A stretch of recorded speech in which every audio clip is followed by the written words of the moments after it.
L'an 2000 n'a finalement pas causé la fin du monde et a même engendré quelques bonnes choses. Boxing or wrestling. Not friggin' Bali.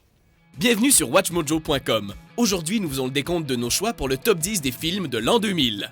Pour cette liste, nous avons choisi des films dont le statut culte a perduré, et aussi ceux qui ont été aimés par la critique et le public de l'époque.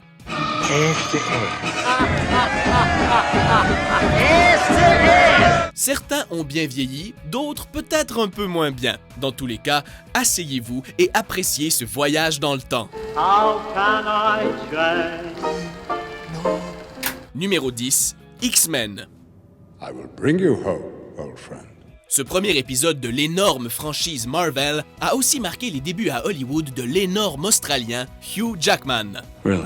Il est maintenant difficile d'imaginer Wolverine interprété par un autre acteur, mais Jackman était l'un des derniers choix pour le rôle. Couldn't wait to get my shirt off again, huh?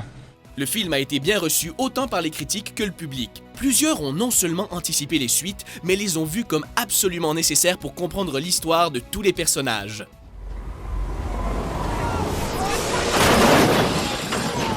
Le magazine Empire a nommé le réalisateur Bryan Singer meilleur réalisateur de l'année pour ce film de super-héros. Il réalisa par la suite plusieurs films de la franchise X-Men jusqu'à aujourd'hui. Oh, yes. Your continuing search for hope. Numéro 9, Oh Brother, Where Art Thou? One evening as the sun went down and the jungle fire was burning, down the track came a hobo hiking, and he said, boys, I'm not turning. Cette comédie musicale d'aventure est issue de nul autre que les frères Coen. Inspiré par l'Odyssée d'Homère, le film suit le charmant Ulysses Everett McGill, interprété par George Clooney, et ses deux amis détenus qui viennent tous de s'échapper de prison.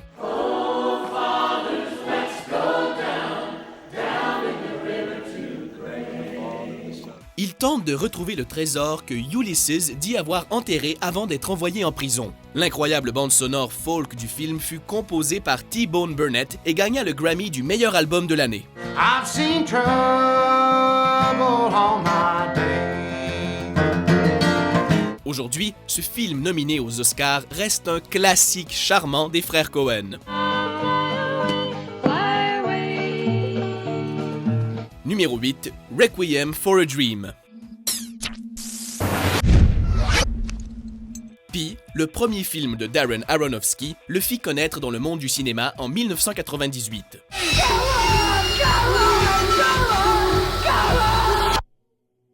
Mais c'est ce film sorti en 2000 qui l'a introduit à un public plus large. And you should tell me when I'm gonna be on television. Suivant 4 toxicomanes de Coney Island, ce drame psychologique raconte l'histoire de leurs enfers, alors que leur dépendance à la drogue devient de plus en plus forte. L'actrice Ellen Burstyn a reçu une nomination aux Oscars pour meilleure actrice de soutien, pour son interprétation d'une femme obsédée de retrouver sa taille de jeune fille. Franchement sombre et montrant la dépendance comme la seule forme de liberté que ces personnages ne vont jamais vivre, Requiem for a Dream reste un des meilleurs films sur la dépendance à la drogue et sur l'obsession. I'm gonna be on television. I just have to find out when. Numéro 7, Traffic. Just watch. Notre prochain film fut réalisé par un autre cinéaste talentueux, Steven Soderbergh. Cette intrigue criminelle dépeint le commerce de la drogue illicite de plusieurs points de vue. Un toxicomane, un policier, un trafiquant et un politicien. Ce film a une trame narrative unique avec différents récits qui s'entrecroisent sans nécessairement impliquer tous les personnages. That is what I'm talking about. Avec une distribution incroyable incluant Benicio del Toro, Michael Douglas, Catherine Zeta-Jones et Don Cheadle, le film a gagné 4 Oscars. Lou, he's breathing. Oh my god, fucked up Bowman. Les mêmes années, Soderbergh fut nominé comme meilleur réalisateur pour 2 films, Erin Brockovich et Traffic, et il gagna avec mérite le prix pour le deuxième. Jesus Christ. I haven't touched her. Numéro 6, Castaway. I think we did it! Wilson! Il y a certains films qui semblent beaucoup plus vieux qu'ils ne le sont. Notre prochain opus semble être un classique intemporel et le genre de film qui est constamment diffusé à la télé, dans un sens positif évidemment. Checked over the whole island and that is all that's left. So we're gonna be short. Réalisé par Robert Zemeckis et mettant en vedette Tom Hanks dans un de ses rôles les plus emblématiques, ce drame d'aventure raconte l'histoire d'un ingénieur qui résout les problèmes de FedEx et qui reste coincé sur une île pendant 4 ans.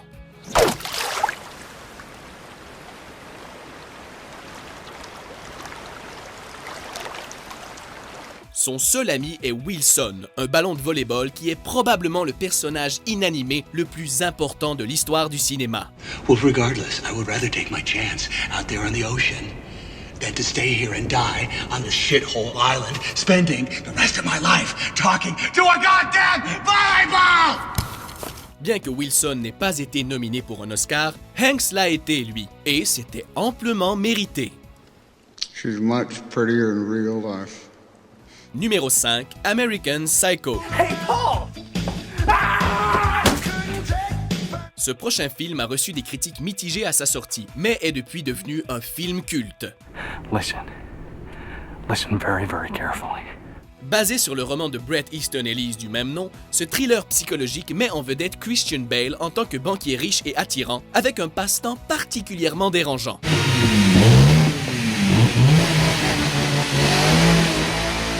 C'est-à-dire, il aime tuer des gens avec une hache. Il adore ça. Le film est une comédie d'horreur gore. Et on oublie souvent qu'il a été réalisé par une femme, Mary Harron, un fait qui renforce probablement son ton sarcastique et sa misogynie parodique. There is an idea of a Patrick Bateman, some kind of abstraction, but there is no real me, only an entity, something illusory. Numéro 4, Crouching Tiger, Hidden Dragon. Julianne! Li Mubai is here. Ce film étranger est devenu un succès du jour au lendemain et demeure l'un des meilleurs films d'arts martiaux à ce jour. Réalisé par Ang Lee, ce film raconte l'histoire de 2 guerriers qui entreprennent une aventure pour retrouver une épée volée par un hors-la-loi notoire.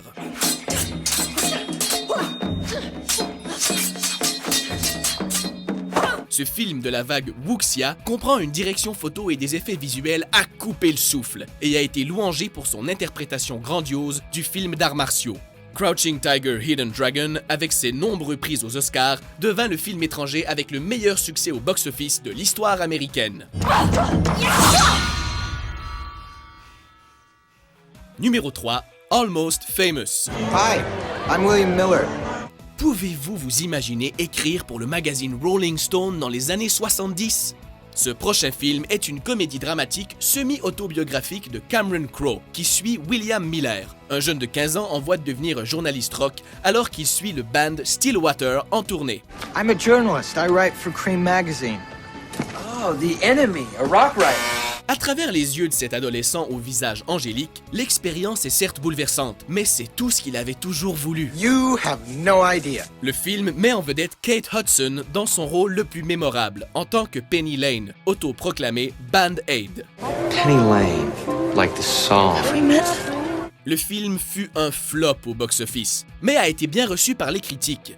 Roger Ebert l'a nommé meilleur film de l'année et Crowe a gagné un Oscar pour meilleur scénario original.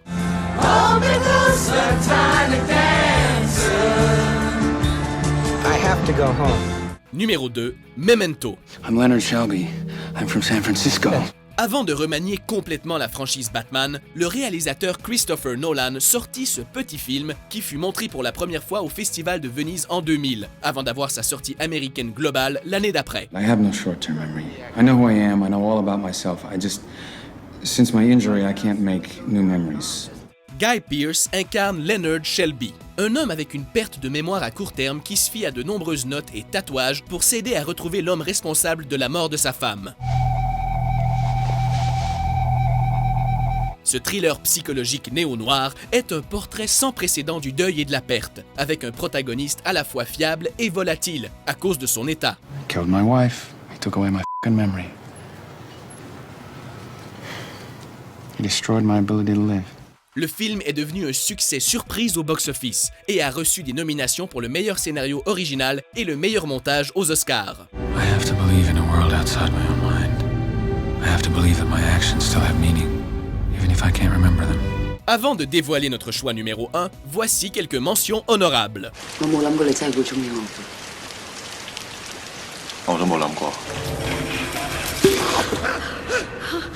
It's like an oven in here. There's nothing wrong with me loving you.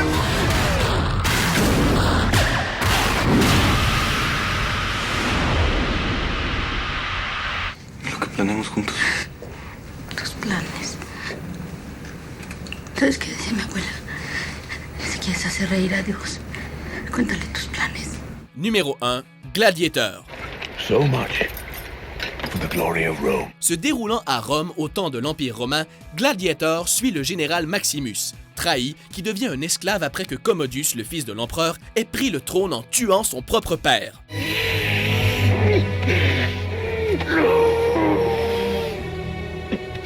Maximus veut ensuite venger la mort de sa famille et revient à Rome en tant que gladiateur. Win the crowd, and you'll win your freedom. Russell Crowe a peut-être gagné l'Oscar du meilleur acteur pour son rôle, mais Joaquin Phoenix en Commodus reste imprégné dans nos mémoires. En même temps, le film a renouvelé l'intérêt pour le drame épique et reste un classique du genre. Smile for me now, brother.